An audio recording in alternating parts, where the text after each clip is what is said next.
ময়নাদি এখন পার্লারে এসছে চুল কাটিং করতে। তো বলো ময়নাদি, তুমি কি কাটিং করবে? আমি তো ঠিক জানি না কি কাটিং করব। এখন আর বনু যে কাটিং করে দেবে, যেটা ভালো লাগবে সেটাই আমি করব। আচ্ছা, তুমি বেশি কাটতে চাও, মানে এতটা কেটে দেবো?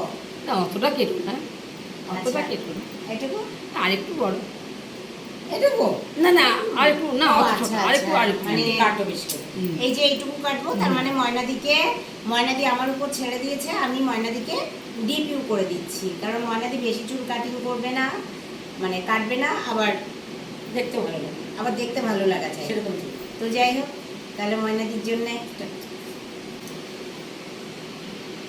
টেনা আমার দিদির চুল কাটিং হয়ে গেছে।